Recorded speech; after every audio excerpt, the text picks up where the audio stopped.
Okay. Chill. Get. Stay back. Stay back.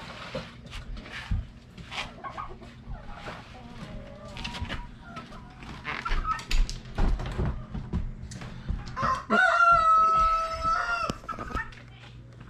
50 pounds. Okay.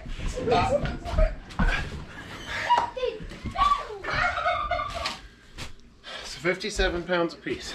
Yeah.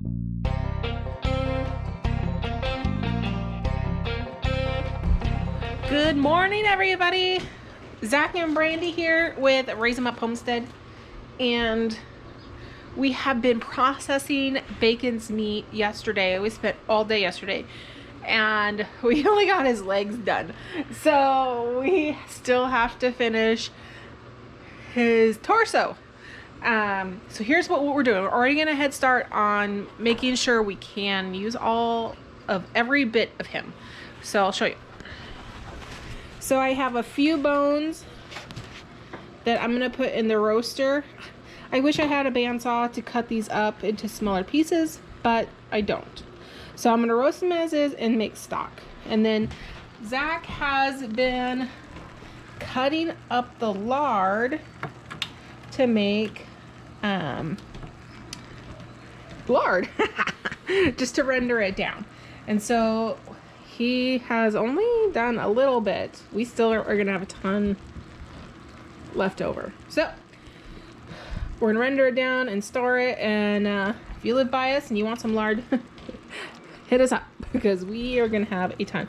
So we're excited to see how kind of how our health changes with this too, because we've read that plant-based fat is no bueno, and back in the day when people just used lard for everything, they had actually fewer health problems. So it'll be a kind of a long experiment, but with some of our health issues, this will be probably beneficial for us. And I'm curious to see how, like, our arthritis and joints and stuff fare by going by animal fat. So we're gonna use this for all our cooking, and get rid of that vegetable oil. So I'm kind of excited to see how that goes for us. So we'll catch you up on a year and tell you how we're doing.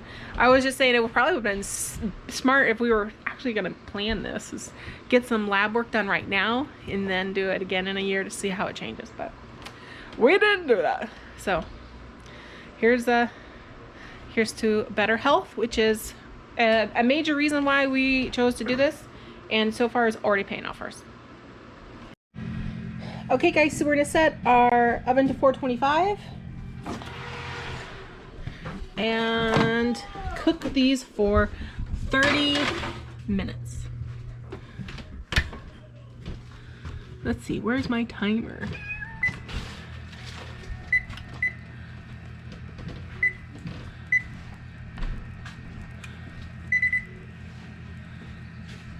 Did that work? We'll find out. Okay, our half an hour is up. Let's check our bones. Oh yeah.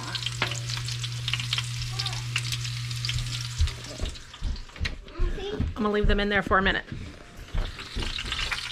Yeah. So roasting our bones gives us all this beautiful flavor and color to our stock. Cannot wait to make some yummy stock.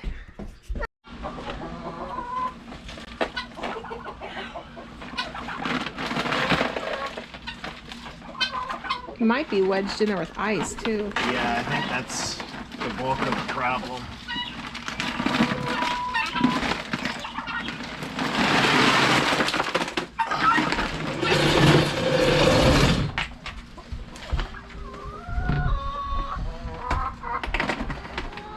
Just getting a grip on it.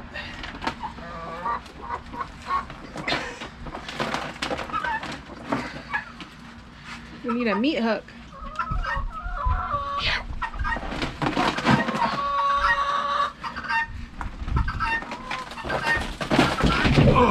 Oh my gosh. That's the half a piece. That's not even the full piece. No, that's one side. So, Yeah. Okay. yeah, so this is the belly. And we got the rib area. Okay. Shut up! Okay.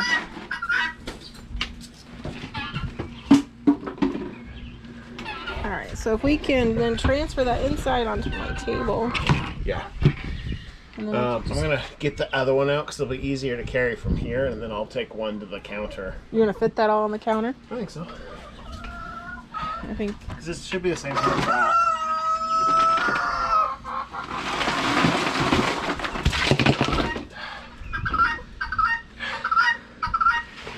Yeah. Okay. And then we still got trucks down here too. Okay. Okay. So this will get pulled back up. Deal with those later. Okay. Scoot back, guys. Move, Kaylee. Come on. Would you say it's heavy? Yes. That's probably 100 pounds.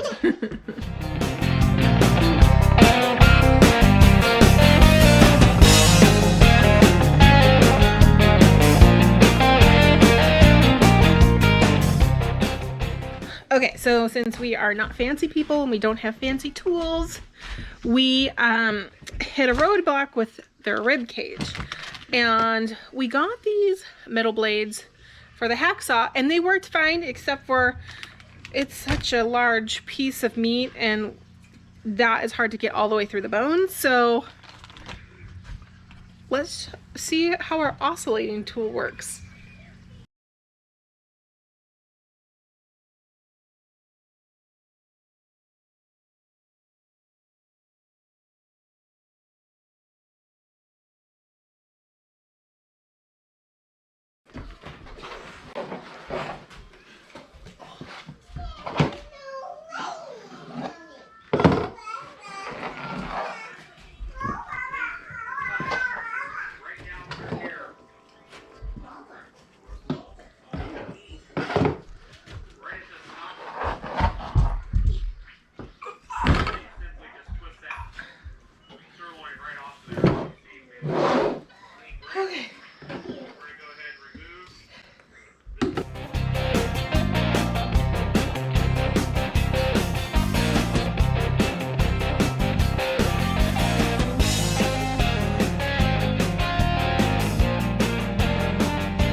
Get those beautiful chops.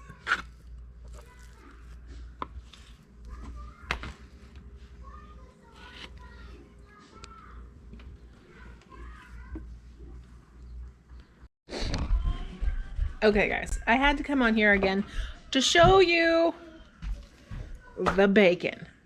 Now, I don't know if you guys love bacon as much as we do, but I have to show you this beautiful slab of meat. All right, Zach, show the people what they want. All right, so this needs a little more trimming, but if you can see the end here, that is bacon. Mama. And this is a lot of bacon. This is probably 15 pounds of bacon?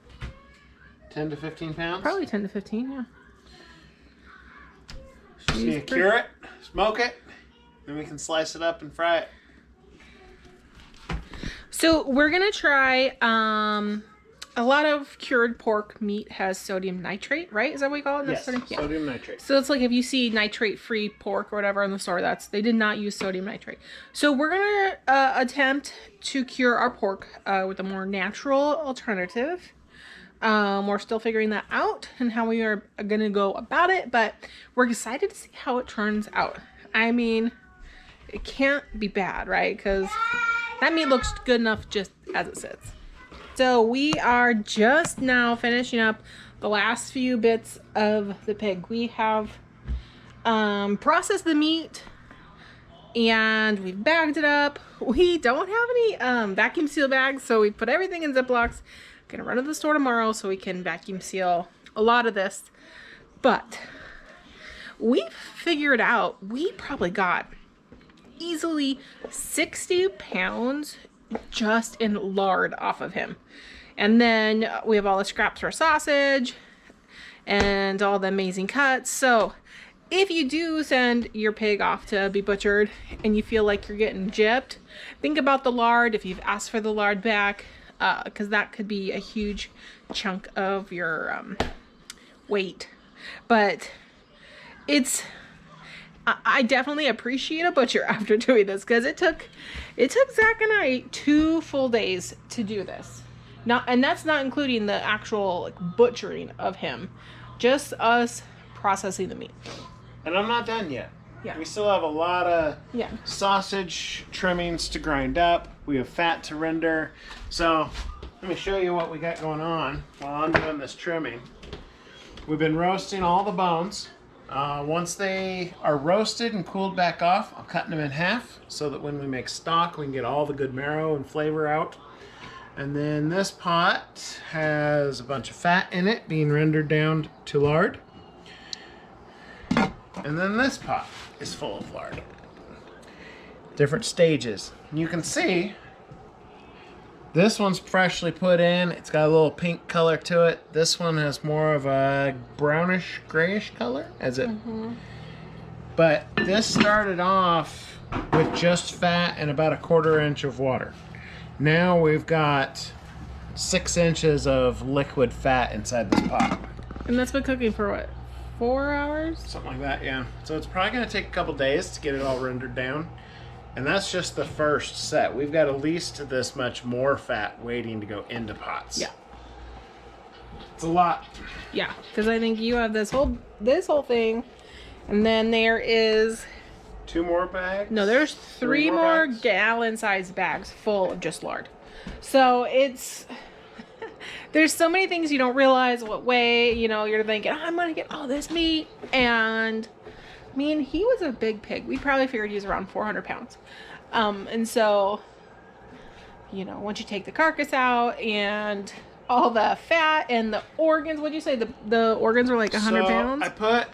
We pulled the kidneys, livers, heart out. The rest of the organs I put in a big heavy-duty trash bag, and I had to double bag it because I was afraid it was going to tear the plastic.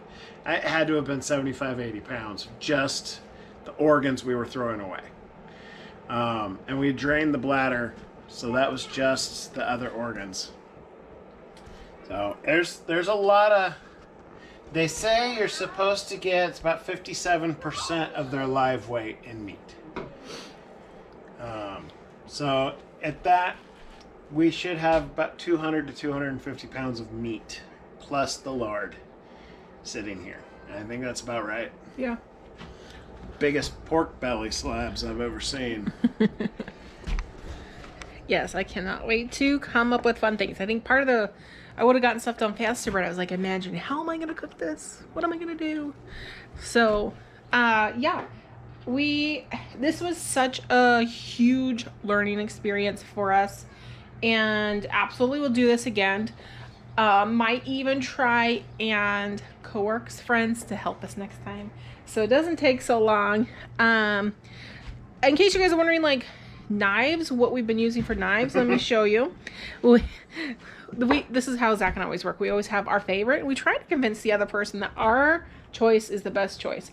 So here's what Zach's been he's been using this whole time. So when we butchered the pig, this was the knife I used the most. It came in a set for actually butchering wild game. It's a skinning knife.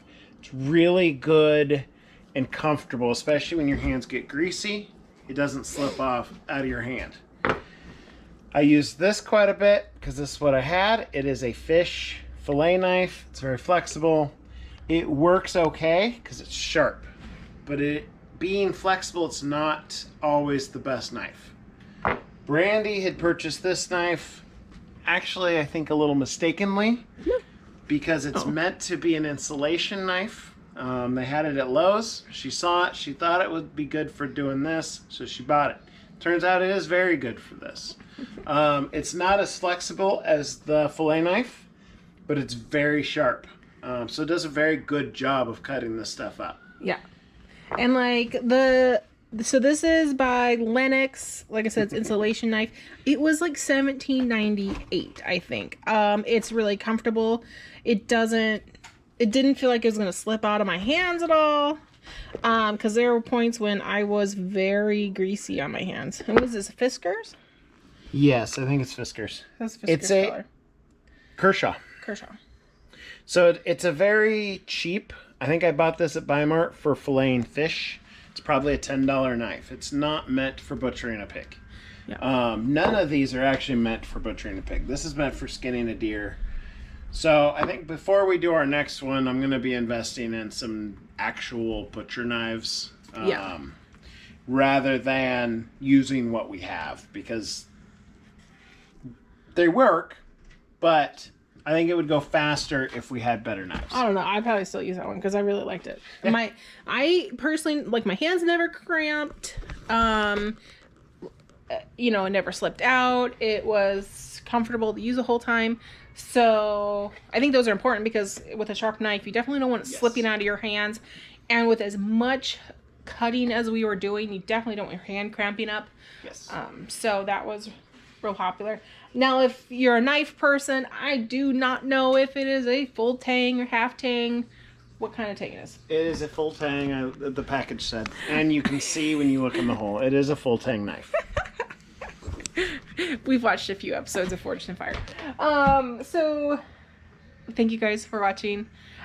We appreciate you and your support, and drop us a comment. Yeah. Tell us what you think, what you saw. We'd love to interact with you. Know what you're thinking. Yeah. Cheers. Bye.